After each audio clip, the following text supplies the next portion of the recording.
এবং বিশ্বস্ত সূত্রে বলছেন যে সাবের হোসেন চৌধুরীর সাথে সার্জিও গোর এবং মার্কিন রাষ্ট্রদূত সহ দূতাবাসের ঊর্ধ্বতন কর্মকর্তা আরো যারা আছেন তারা সহ গুলশানে বৈঠক হয়েছে এবং সেখানে আওয়ামী লীগের বর্তমান পরিস্থিতি সম্পর্কে আলোচনা হয়েছে এবং চুলচেরা বিশ্লেষণ হয়েছে। আপনারা আরেকটা জিনিস জানেন যে রাতের বেলায় যে শুক্রবার রাতে যে নৈশ ভোজটা হওয়ার কথা ছিল সার্জিও গড়ের অনারে, সেটা কিন্তু সার্জিও গড় বাতিল করেছেন। এটা নিয়ে আবার নানান কথা হচ্ছে। সাধারণত কূটনৈতিক পর্যায়ে এভাবে শিষ্টাচার বহির্ভূত কাজ কেউ করে না। মানে এইরকম ডিনার পার্টি থাকে, ডিনারে অনেক কিছু আলোচনা হয়, সাংস্কৃতিক বিনিময় হয়, কালচারাল অনুষ্ঠান হয়, একটা খোশ মেজাজে প্রত্যেকে থাকেন। কিন্তু সার্জিও গোর কি কারণে, কেন, কি কারণ দেখিয়ে যে নৈশভোজটা ক্যান্সেল করেছেন এবং বলা হচ্ছে নৈশভোজ ক্যান্সেল করে সার্জিও গোর আওয়ামী লীগ নেতৃবৃন্দের সাথে দেখা করেছেন। সেই আওয়ামী লীগ নেতৃবৃন্দের মধ্যে রয়েছেন সাবের হোসেন চৌধুরী এবং তার সাথে আলোচনা হয়েছে এবং সেই গুঞ্জনকে ঘিরে বাংলাদেশের রাজনৈতিক মহলে এখন আলোচনা হচ্ছে। আবার এইটাও আলোচনা হয়েছে যে সার্জিও গোর বাংলাদেশে আসার আগে সাবেক প্রধানমন্ত্রী শেখ হাসিনা সহ কয়েকবার বৈঠক হয়েছে এবং সেই বৈঠকগুলোর বিভিন্ন বিস্তারিত না জানলেও বৈঠক যে হয়েছে এটা প্রমাণিত হয়েছে। আমরা বিভিন্ন সংবাদ মাধ্যম এবং বিভিন্ন জনের সাক্ষাৎকারের মাধ্যমে সেই বিষয়টি জানতে পেরেছি। কাজেই আমাদের পররাষ্ট্রমন্ত্রী যেভাবে বলেছেন এবং মাননীয় প্রধানমন্ত্রীর উপদেষ্টা, পররাষ্ট্র মন্ত্রণালয় বিষয়ক উপদেষ্টা যিনি আছেন, তারা বলছেন আওয়ামী লীগের ব্যাপারে সার্জিও গোর কোনো কথা বলেন নাই। এই কথাটা তো সত্য হতে পারে না, এটা সাধারণ মানুষ বুঝে। বাংলাদেশের রাজনৈতিক পরিস্থিতি কে আছে, কে নাই, কি করছেন, এগুলো নিয়ে আলোচনা হবে না? নিশ্চয়ই হয়েছে। চায়না নিয়েও আলোচনা হয়েছে। আমি এখন সেদিকে যাব না। আবার মুদ্রা বিষয় হচ্ছে, একদিকে শেখ হাসিনা বলেছেন ডিসেম্বরের আগেই তিনি দেশে আসবেন, তার পাশাপাশি সার্জিও গোর বাংলাদেশে আসার আগে শেখ হাসিনার সাথে সেখানে বৈঠক হয়েছে, কথা হয়েছে এবং বাংলাদেশে এসে এখন সার্জিও গোর ভারতের রাষ্ট্রদূত যিনি আছেন তার সাথে সাক্ষাৎ করেছেন। বলা হচ্ছে আওয়ামী লীগের নেতৃবৃন্দের সাথেও তিনি সাক্ষাৎ করেছেন এবং ডিনার ক্যান্সেল করে সাক্ষাৎ করে তিনি পরদিন রোহিঙ্গা ক্যাম্পে গিয়েছেন। রোহিঙ্গা ক্যাম্পে নিয়ে আবার অন্য একটা ব্যাপার আছে, সেটি আমি বলবো আপনাদেরকে। এটা এক ধরনের রাজনীতি চলছে। এখন রোহিঙ্গা ক্যাম্প নিয়ে একটু বলি। মার্কিন যুক্তরাষ্ট্র থেকে বা পৃথিবীর বিভিন্ন দেশ থেকে যারাই আসেন তারাই রোহিঙ্গা ক্যাম্পে যান। কেন যান? মার্কিন যুক্তরাষ্ট্র আরাকানকে সমর্থন করে। মার্কিন যুক্তরাষ্ট্রই কিন্তু আমাদের রোহিঙ্গা ক্যাম্পে রোহিঙ্গাদের জন্য বেশি ডোনেশন দিচ্ছেন। মানে আবার রোহিঙ্গাদেরকে ফিরিয়ে নেয়ার কথাও বলেন, কিন্তু কিভাবে নেবে? একটা কন্ট্রাডিকশন এখন বলি। মার্কিন যুক্তরাষ্ট্র কিন্তু আরাকান আর্মিকে সহযোগিতা করছে। আরাকান আর্মিকে অস্ত্র দেওয়ার জন্যই বাংলাদেশে করিডোর চাচ্ছে, মানবিক করিডোরের নামে। মার্কিন যুক্তরাষ্ট্র যদি আরাকান আর্মিকে সমর্থন দেয়, আবার আরাকানরা কিন্তু রোহিঙ্গাদেরকে বিন্দুমাত্র পছন্দ করে না। ঠিক আছে? আবারও বলি, মার্কিন যুক্তরাষ্ট্র আরাকানকে সমর্থন দেয়, কিন্তু আরাকানরা রোহিঙ্গাদেরকে তাদের এলাকা থেকে বের করে দিয়েছে। কাজেই মার্কিন যুক্তরাষ্ট্রের পক্ষে মার্কিন যুক্তরাষ্ট্র কখনো এই সৎ উদ্যোগটাকে নেবেন যে রোহিঙ্গাদেরকে ফিরিয়ে নিয়ে মিয়ানমারে, আরাকানে? কখনোই নেবে না। মার্কিন যুক্তরাষ্ট্র কখনো চাইবে না। আপনি দেখবেন রোহিঙ্গাদের বাথরুম নষ্ট হলো কিনা ইউরোপীয় ইউনিয়ন জানে, আমেরিকা জানে, জাতিসংঘ জানে, খবর নাই রোহিঙ্গারা ভালো নেই। রোহিঙ্গারা ভালো থাকুক, তারা তো মানুষ হিসাবে ভালো থাকুক, কিন্তু এটা নিয়ে রাজনীতি হচ্ছে। চীন কনভিন্স হতে হবে, মার্কিন যুক্তরাষ্ট্র কনভিন্স হতে হবে। চীন কনভিন্স হলে মার্কিন যুক্তরাষ্ট্র হবে না, মার্কিন যুক্তরাষ্ট্র হলে চীন হবে না। নানান জনের স্বার্থ জড়িত। এই রোহিঙ্গারা এখানে এসছে, কিন্তু আরাকানরা রোহিঙ্গাদেরকে পছন্দ করে না। মার্কিন যুক্তরাষ্ট্র আবার আরাকানকে পছন্দ করে। একটা স্বাভাবিক বিষয়, স্বাভাবিক প্রশ্ন, মার্কিন যুক্তরাষ্ট্র কি চাইবে রোহিঙ্গারা আরাকানে ফিরে যাক? কখনো চাইবে না। যে কারণে তারা বিভিন্নভাবে সহযোগিতা করে এখানে এদেরকে রেখেছে এবং সহযোগিতা এইভাবে বাংলাদেশের সরকারও মনে করবে যে না, রোহিঙ্গাদেরকে তো মার্কিন যুক্তরাষ্ট্র বেশি সহযোগিতা দিচ্ছে। এই যে এখন যে রাষ্ট্রদূত, মার্কিন যুক্তরাষ্ট্রের রাষ্ট্রদূত ইন্ডিয়ার যিনি আছেন সার্জিও গর, তিনি যে পরিদর্শনে গেলেন রোহিঙ্গা ক্যাম্প, ওই এমনি পরীক্ষা করবেন, সেটা ঠিক আছে। সেই প্রসঙ্গে আর না যাই, এটা সাধারণ ব্যাপার, স্বাভাবিক ব্যাপার, এটা আপনারা বুঝতে হবে। রোহিঙ্গারা এতদিন যাচ্ছে না কেন? মার্কিন যুক্তরাষ্ট্র এত শক্তিধর দেশ, তারা চাইলেই তো হয়, কিন্তু চাচ্ছে না, চাইবে না, আমার প্রশ্নই আসে না। তো যাই হোক, যে কথা বলছিলাম যে সার্জিও গোর বাংলাদেশে এসছেন, চায়নার বিষয়েও আলোচনা হয়েছে, আওয়ামী লীগের সাথেও আলোচনা হয়েছে, কথাটি সত্য। এবং এর পাশাপাশি আরেকটা কথা বলবো, বাংলাদেশ সরকার যদি সার্জিও গোরের সাথে আমেরিকার চাপিয়ে দেয়া কোনো বিষয়, আওয়ামী লীগ ছাড়া, ধরেন চায়নার সাথে আমাদের সরকার কাজ করলে যদি আমাদের রাষ্ট্রের জন্য ভালো হয়, চায়না মিয়ানমার করিডোর যদি বাংলাদেশের রাষ্ট্রের জন্য ভালো হয়, সেটি অবশ্যই হতে হবে।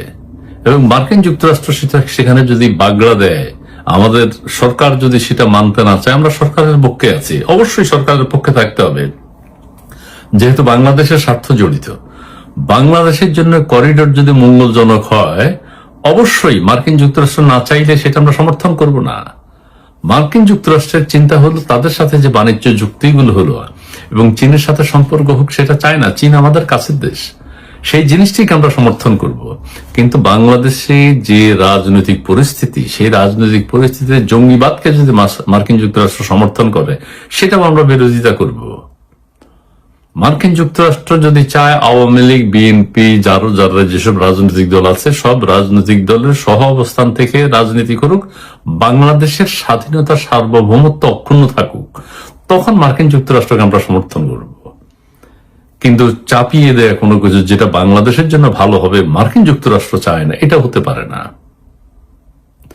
ব্যবসা বাণিজ্যের ক্ষেত্রে, আন্তর্জাতিক নিয়ম নীতির ক্ষেত্রে বাংলাদেশ যেটা ভালো মনে করে, বাংলাদেশের জন্য যেটা ভালো, বাংলাদেশের জনগণ যেটা ভালো মনে করে, জনগণের জন্য যেটা ভালো হবে, সেটাকে অবশ্যই আমরা সমর্থন করতে হবে, সমর্থন করা উচিত। কিন্তু আওয়ামী লীগ, বিএনপি, স্বাধীনতা, মুক্তিযুদ্ধ, এই বিষয়গুলোর নিয়ে কোনো আপোষ চলবে না। এটা হতেই হবে। বাংলাদেশের স্বাধীনতা, বাংলাদেশের মুক্তিযুদ্ধ, বাংলাদেশের সার্বভৌমত্ব অক্ষুণ্ণ রাখতে হবে। সেই প্রেক্ষিতে আমরা সবাই একমত। ভারতে নিযুক্ত মার্কিন যুক্তরাষ্ট্রের প্রভাবশালী রাষ্ট্রদূত সার্জিও গর, ট্রাম্প প্রশাসনের প্রভাবশালী ব্যক্তি সার্জিও গর বাংলাদেশে এসেছেন। কেন হঠাৎ করে তিনি বাংলাদেশে আসলেন? আমরা কম বেশি সবাই জানি যে চীনের সাথে বাংলাদেশের একটা সম্পর্ক তৈরি হচ্ছে। সেই ক্ষেত্রে মার্কিন যুক্তরাষ্ট্র আবার সেটা কিভাবে দেখছে, সেই বিষয়টি নিয়ে আলোচনার জন্য হয়তো তিনি এসেছেন এবং বাংলাদেশের আভ্যন্তরীণ রাজনৈতিক পরিস্থিতি সম্পর্কে জানতে এবং বাংলাদেশের পররাষ্ট্রনীতি কি হবে এই নতুন সরকারের সময়, সেই বিষয়টি জানার জন্যই তিনি এসেছেন। কিন্তু অবাক বিষয়ের সাথে একটা জিনিস লক্ষ্য করেছি যে আমাদের দেশের পত্র পত্রিকায় সার্জিও গোরের সাথে আমাদের পররাষ্ট্রমন্ত্রীর কি আলাপ আলোচনা হয়েছে সে বিষয়ে কোনো নিউজ সেইভাবে বা বিশ্লেষণ সেভাবে আসেনি। আমরা কিভাবে জানতে পাচ্ছি? সোশ্যাল মিডিয়া থেকে। সোশ্যাল মিডিয়ায় বিভিন্ন সাংবাদিক, রাজনৈতিক ব্যক্তিত্ব অনেকেই বক্তব্য দিচ্ছেন, সেই বক্তব্য থেকেই আমরা বুঝতে পাচ্ছি যে সার্জিও গোরের সাথে আমাদের পররাষ্ট্রমন্ত্রীর কি আলোচনা হয়েছে। কিন্তু পররাষ্ট্রমন্ত্রীর বক্তব্যে, পররাষ্ট্রমন্ত্রীর প্রেস কনফারেন্সে আমরা সেটা কিন্তু বুঝতে পারিনি। আমিও সে বিষয়ে অত কিছু জানি না, কিন্তু আমি অবজার্ভ করেছি এবং সবাই দেখেছেন আমাদের পররাষ্ট্রমন্ত্রী খুব ভালোভাবে উত্তর দেননি সাংবাদিকদের প্রশ্নের জবাবে। কোনো বিশ্লেষণ তিনিও করেননি। তিনি এক কথায় দুই কথায় উত্তর দিয়েছেন, হ্যাঁ, না, না। চীন বিষয়ে কোনো কথা হয়েছে না, এই বিষয়ে কোনো কথা হয়নি। শেখ হাসিনার বিষয়ে কোনো কথা হয়েছে না, এই বিষয়ে কোনো কথা হয়নি, এটা উঠেই নেই। ওই করিডোর নিয়ে কোনো কথা হয়েছে না, সে বিষয়ে উঠে নেই। চীন, মিয়ানমার, বাংলাদেশের সাথে যে করিডোর হওয়ার কথা সেটা নিয়ে কোনো কথা হয়েছে না, ওইটা উঠায়নি। তাহলে আন্তর্জাতিক অপরাধ ট্রাইব্যুনাল নিয়ে কথা হয়েছে না, সেটার প্রসঙ্গে কোনো কথা হয়নি। তাহলে কি কথা হয়েছে, কি নিয়ে কথা হয়েছে? ট্রাম্প প্রশাসনের প্রভাবশালী এই ব্যক্তি আসার আগেই আমরা অনেক আলাপ আলোচনা শুনেছি যে এই বিষয়ে আলোচনা হতে পারে, সেই বিষয়ে আলোচনা হতে পারে। চীনের সাথে বাংলাদেশের ঘনিষ্ঠতা কেন, সে বিষয়ে তারা জানতে চাইতে পারে। এখন আমাদের পররাষ্ট্রমন্ত্রী যেটা বলেছেন না, কোনো বিষয়ে আলোচনা হয়নি, কিন্তু আলোচনা সফল হয়েছে, ফলপ্রসূ আলোচনা হয়েছে। কি আলোচনা হয়েছে তাহলে, কোন বিষয়টা নিয়ে? আবার এখন যে বিষয়টি সবচেয়ে বেশি আলোচনা হচ্ছে সেটা হচ্ছে সার্জিও গোরের অনারে যে ডিনার পার্টি হওয়ার কথা ছিল সেটি বাতিল করেছেন। গোর অংশগ্রহণ করেন নাই বা সেটা আর হয়নি। এটাও কেন, কি কারণে, এটা নিয়েও বিশ্লেষণ হচ্ছে। একটা তার অনারে যে ডিনার দিয়েছেন, সেখানে পরস্পরের সাথে দুই দেশের ভাব বিনিময় হবে, কথা হবে, ফ্রেন্ডশিপ হবে, ফ্রেন্ডশিপকে আরো কিভাবে এগিয়ে নিয়ে যাওয়া যায় সেই নিয়ে কথা হবে, কিন্তু সেটি বাতিল করা হয়েছে। এখানেও একটা কারণ কিন্তু রয়েছে, তিনি রোহিঙ্গা ক্যাম্পে গিয়েছেন। ঠিক আছে, এখন আমাদের পররাষ্ট্রমন্ত্রীকে প্রশ্ন করা হলো, এটা কিন্তু একটা বিগ ইস্যু। সার্জিও গোর বাংলাদেশে আসার আগেই আলোচনা হয়েছে চীনের সাথে যে মিয়ানমার চীন বাংলাদেশ করিডোর করার কথা, সেটা নাকি কাজ শুরু হয়ে গেছে, চীনের রাষ্ট্রদূত বলেছেন। মার্কিন যুক্তরাষ্ট্র সেটা কিভাবে নিচ্ছে, সেটা স্বাভাবিকভাবে নিচ্ছে কিনা, আমাদের পররাষ্ট্রমন্ত্রী বলছেন এটা কোনো আলোচনাই হয়নি। এটা আলোচনা হয়নি, এটা কেউ বিশ্বাস করবে? চীনের সাথে বাংলাদেশের কি কি সম্পর্ক, কি কি অস্ত্র লেনদেন কেনা বেচা হবে, এটা সার্জিও গোর আলোচনা করেনি, এটা কোনো কথা? এটা কেউ বিশ্বাস করবে? কিন্তু আমাদের পররাষ্ট্রমন্ত্রী সেটা অস্বীকার করেছেন, যেটা এগুলো নিয়ে কোনো আলোচনা হয়নি। তাহলে সার্জিও গোর কেন এসছেন বাংলাদেশে, কি কারণে তার আসা? শেখ হাসিনার প্রসঙ্গে কোনো আলোচনা হয়েছে না, তো বললো যে না, এটা অবান্তর প্রশ্ন, এটা প্রশ্নই আসে না, আলোচনা হয়নি। আন্তর্জাতিক অপরাধ ট্রাইব্যুনাল, বিচার ব্যবস্থা, এগুলো সম্পর্কে তো তারা জানতে চাইবে, তো এগুলোই আলোচনা হয়নি। তাহলে কি নিয়ে আলোচনা করেছেন? ইতিবাচক আলোচনা কিভাবে বলা যায় এটাকে?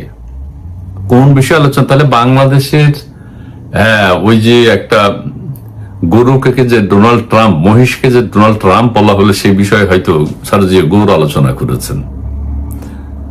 এটা তো হতে পারে না। দুই দেশের যেহেতু সার্জিও গোর আলোচিত ব্যক্তি, আমাদের পররাষ্ট্রমন্ত্রী বিদেশ থেকে ছুটে এসছেন, তিনি তার জাতিসংঘের সাধারণ পরিষদের সভাপতিত্ব নিয়ে ব্যস্ত আছেন, সারা পৃথিবী ঘুরে বেড়াচ্ছেন, দেশের কোনো খবর নাই। সেই অবস্থার মধ্যেও আমাদের পররাষ্ট্রমন্ত্রী এসছেন বাংলাদেশে, কিন্তু তার প্রেস কনফারেন্স মানুষকে হতাশ করেছে।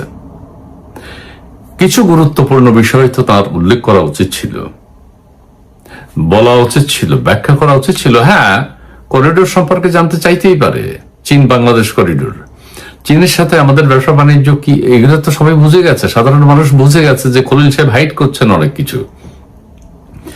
কি বিষয়ে আলোচনা হয়েছে খলিল সাহেব কিছুই বলেননি, কিছুই ব্যাখ্যা করেননি। এবং আমি প্রথমে যে কথা বলেছিলাম, বিভিন্ন পত্র পত্রিকা দেখেছি, আহামরি কোনো হেডলাইন করা হয়নি, আহামরি কোনো ব্রিফিং নেই, পররাষ্ট্রমন্ত্রীর উদ্ধৃতিও নেই, আমাদের পত্র পত্রিকায় যে অ্যানালাইসিস করে এক্সপ্লেইন করে সেটাও নেই। তাহলে কি কারণে? নিউজ কি বন্ধ করা হয়েছে? এখন আমরা একমাত্র সোশ্যাল মিডিয়ার উপর নির্ভর করছি, অনেক টক শো দেখছি, অনেকে কথা বলছেন, সে বিষয়ে কথাগুলো শুনছি, সেগুলো থেকেই দেশের জনগণ এক ধরনের বুঝে গেছে যে আমাদের পররাষ্ট্রমন্ত্রী সন্তুষ্ট হয়নি, পররাষ্ট্রমন্ত্রী সার্জিও গোরকেও সন্তুষ্ট করতে পারেননি, পররাষ্ট্রমন্ত্রী সার্জিও গোরের কাছ থেকেও ভালো কিছু শুনতে পাননি।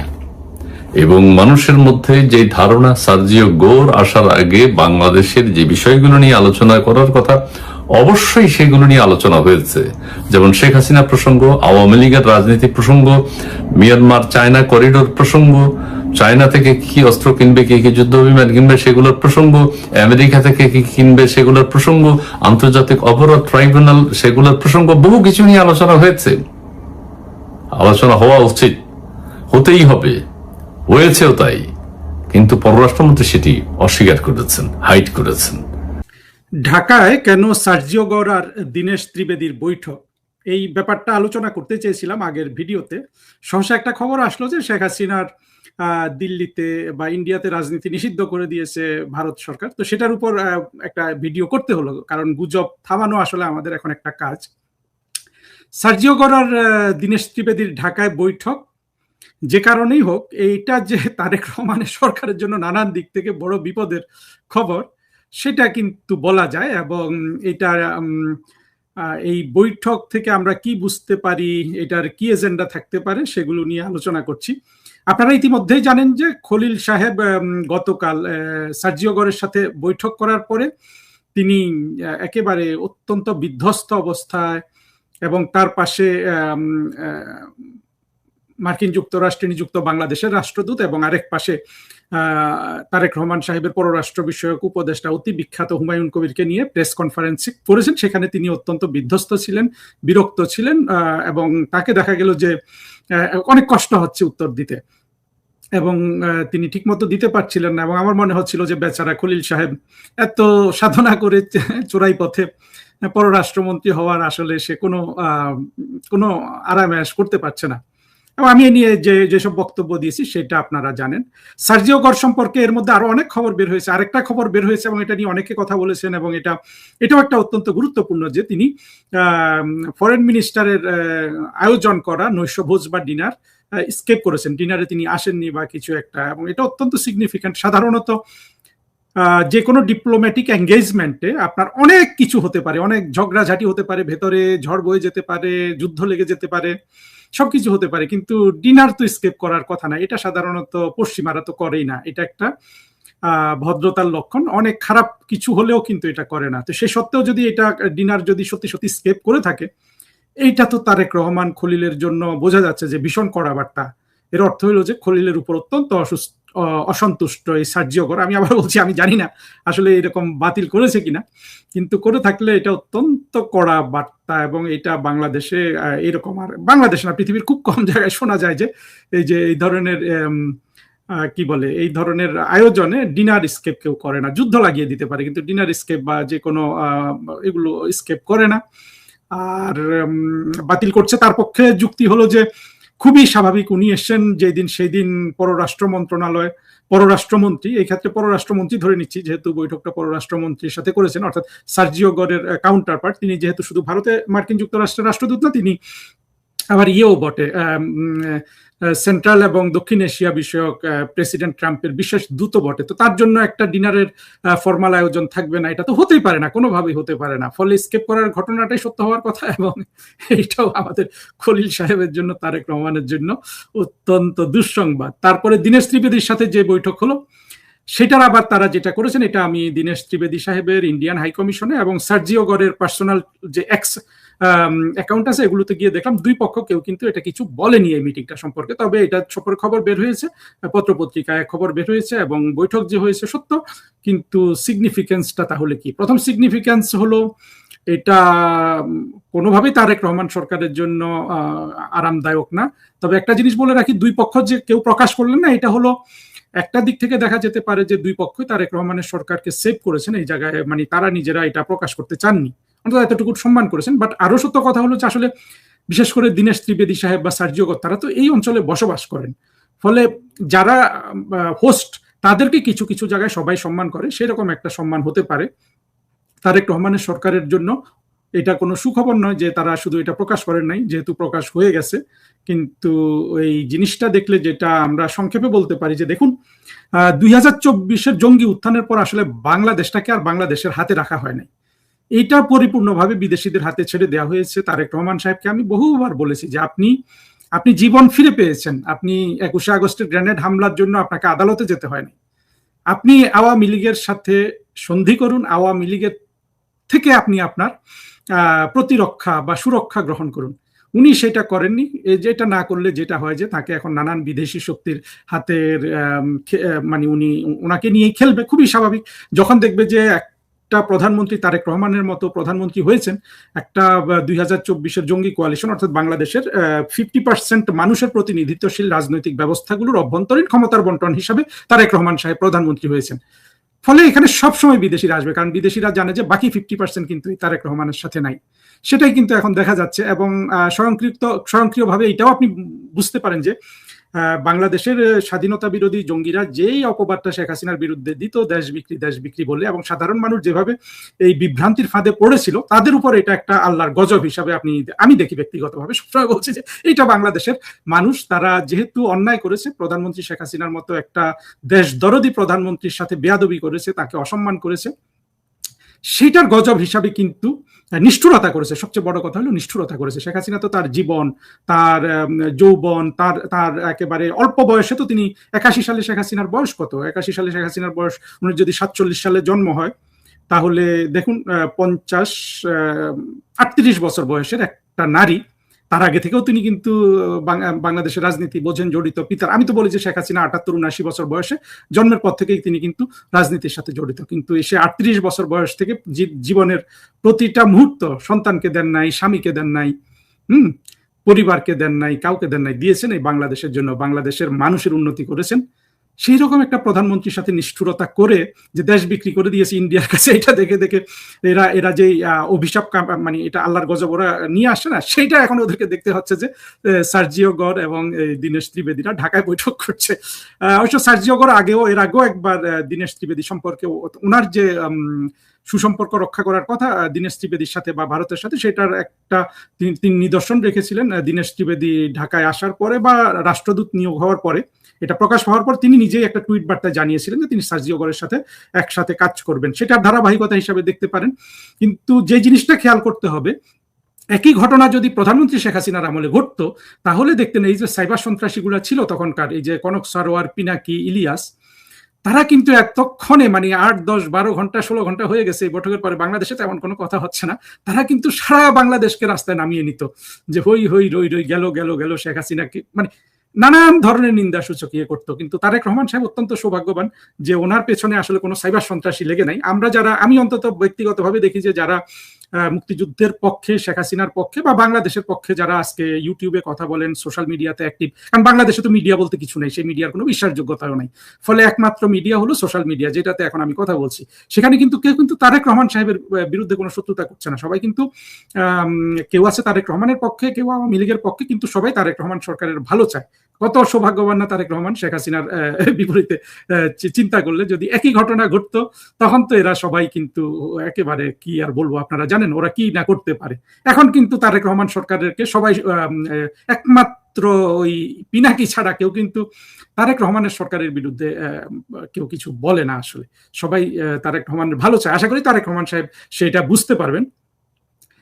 আবার দীনেশ ত্রিবেদী এবং সার্জিও গরের বৈঠকের আগে আরেকটা খবর বেরিয়েছে যে বাংলাদেশ সৌদি নেতৃত্বাধীন ইরান বিরোধী একটা সামরিক জোটে অংশগ্রহণ করেছে। এটা নিয়ে পরে কথা বলবো, এই ভিডিওতে এটা নিয়ে কথা বলার কিছু নাই, কিন্তু আমি ওই জিনিসটাই দেখতে চাই যে দীনেশ ত্রিবেদী আর সার্জিও গরের বৈঠকে তো তারা প্রকাশও করেনি, ফলে বৈঠকে কি আলোচনা হয়েছে সেটা জানা যায় না। তবে এটা অত্যন্ত স্পষ্ট যে যেটা সবাই বলছেন যে মার্কিন যুক্তরাষ্ট্র অবশ্যই অত্যন্ত ব্যথিত তারেক রহমানের উপর, কারণ তারেক রহমানের চীনের সাথে তার যেসব প্রতিশ্রুতি বা চীন যেভাবে এগিয়ে এসছে ইকোনমিক ফিল্ডে, তারেক রহমানকে এগিয়ে এসে বলা যাবে না, মানে এগিয়ে আসার সুযোগ আছে, সেটা তারেক রহমানের জন্য তো একেবারে অত্যন্ত দরকার, মানে ব্লাড লাইন ওনার সরকারের, মানে 2, 4, 6 মাস 1 বছর বেঁচে থাকার জন্য আসলে কোনো বিদেশি দেশের বা প্রতিষ্ঠানের আর্থিক সহায়তা দরকার। এই যে এত বড় একটা বাজেট ওনারা দিলেন, আসলে হয় কি রাষ্ট্র চালাতে আসলে আমি কি বলবো যে মানে যোগ্যতা অভিজ্ঞতা ছাড়া শুধু চমকের জোরে বা এইভাবে চলে এসে তো তারা বাজেটটাও আসলে ভুল করে দিয়েছেন, কারণ আসলে মানুষের কাছে তো ভাবমূর্তি রক্ষা করা দরকার, সেই চেষ্টা কোনো উপায় তো নাই। কিন্তু দেখা গেছে যে ওই টাকার জন্য, ওই বাজেট রক্ষা করার জন্য চীনকে দরকার বা কোনো বিদেশিকে দরকার। আবার একইভাবে 21-24 জঙ্গি উত্থানে তারেক রহমান যখন তাদের সহযোগী হয়েছিলেন, সেখানে মার্কিন যুক্তরাষ্ট্র যেহেতু টাকা ঢেলেছে দেখেন, এটা বলতে আপনারা কেন লজ্জা পান জানি না, যে এই জিনিসটা মার্কিন যুক্তরাষ্ট্রের প্রেসিডেন্ট বলেছেন যে সুস্পষ্টভাবে যে $29 মিলিয়ন ইউএসএইড এর মাধ্যমে বাংলাদেশে গেছে বাংলাদেশের পলিটিক্যাল ল্যান্ডস্কেপ চেঞ্জ করার জন্য। ল্যান্ডস্কেপ চেঞ্জ করা মানে কি, যে শেখ হাসিনা সরকারকে ফেলে দেওয়ার জন্য, তাই না? তখন তারেক রহমান যখন ওই কোয়ালিশনের অংশ ছিলেন, তিনি প্রতিশ্রুতি দিয়েছেন না, তারে মানে বাই ডিফল্ট দিয়েছেন, মুখে মুখে না দিলেও মার্কিন যুক্তরাষ্ট্র যা বলবে তাই করবে। সেই ধারাবাহিকতায় ইউনুস কিন্তু মার্কিন যুক্তরাষ্ট্রের লোক, খলিল মার্কিন যুক্তরাষ্ট্রের লোক, তারা কিন্তু সব করছেন ওইভাবে। তারেক রহমানকে তো মানুষের দিকেও তাকাতে হয়, তার দল বড়, তার দলের জনসমর্থন আছে, সেই জনসমর্থন যেই লোকগুলো তারেক রহমানের দলকে সমর্থন করে, তারা তো পাড়া প্রতিবেশীর কাছে জবাবদিহি করতে হয়। সম্ভব এটা তো ইউনুসের কোনো বাধ্যবাধকতা ছিল না। ইউনুস তো বাংলাদেশের শিশুদের মেরে হাম তুলে দিয়ে শিশুদের উপর জাপানি শিশুদের সাথে মোলাকাত করে, ওইখানে খুনসুটি করে, আবার আমরা দেখলাম যে সে তাদের সাথে হ্যান্ডশেকও করে। তারেক রহমান সাহেব তো এটা পারবেন না। তার জনগণের কাছে মানে 50% তার যে মানে অভ্যন্তরীণ যে ক্ষমতার বন্টনের যে জনগণ, তাদের তো 30-40% আবার তারেক রহমানের সমর্থক, অন্তত তাদের কাছে তো তাকে জবাবদিহি করতে হয়। আর তাছাড়া আমরা অনেক আওয়ামী লীগের সমর্থকরা তো তারেক রহমানকে সমর্থন দিয়ে গেছিলাম ওই ইলেকশনে। আমি যদিও দেইনি ব্যক্তিগতভাবে, ওই ইলেকশনে আমার কোনোই আগ্রহ ছিল না, কিন্তু বাংলাদেশে যারা বসবাস করে সেসব আওয়ামী লীগার, বিশেষ করে সংখ্যালঘু হিন্দু সম্প্রদায়, তারা সবাই তারেক রহমান চেয়েছিল যে অন্তত তারেক রহমান সরকারে আসুক, সেভাবে তিনি এসেছেন। এখন তো তার সমূহ বিপদ, এবং তিনি যে চীনের দিকে ঝুঁকলেও বিপদ, আবার মার্কিন যুক্তরাষ্ট্রের দিকে তিনি পুরোপুরি ঝুঁকতে পারছেন না, টাকা দিতে পারে না মার্কিন যুক্তরাষ্ট্রের সাধ্য নাই, চীনের সাধ্যের চেয়ে সাধ্য বেশি, মহা সমস্যা কিন্তু তারেক রহমানের। এবং তারেক রহমানের সরকারের যারা আসলে উপদেষ্টা বলবো, বা যারা তাকে পররাষ্ট্রনীতিতে কিছু বুদ্ধি দিতে পারেন, তারা কিন্তু বলছে যে আপনি সোজা গিয়ে চীনের করলে বসে পড়েন, আর এদিক সেদিক কিচ্ছু ভাববেন না। ভাবলে কি হবে, আপনি বিপদে পড়বেন, মহা বিপদে পড়বেন, আপনার সরকার আর টিকতে পারবে না। বলুন তো, এরকম উপদেশ যদি পায় তাহলে তারেক রহমানের মাথা ঠিক থাকে? ঠিক সেই অবস্থাটা হয়েছে, এবং সেটা ভবিষ্যতে আরো দেখা যাবে। আর তারেক রহমান সাহেব এগুলো ফেস করতে হলে তাকে আসলে অতি দ্রুত আওয়ামী লীগের সাথে সন্ধি স্থাপন করা উচিত, নতুবা যেটা ঘটবে, বাংলাদেশ প্রধানমন্ত্রী শেখ হাসিনা এবং আওয়ামী লীগের হাতে চলে যাবে।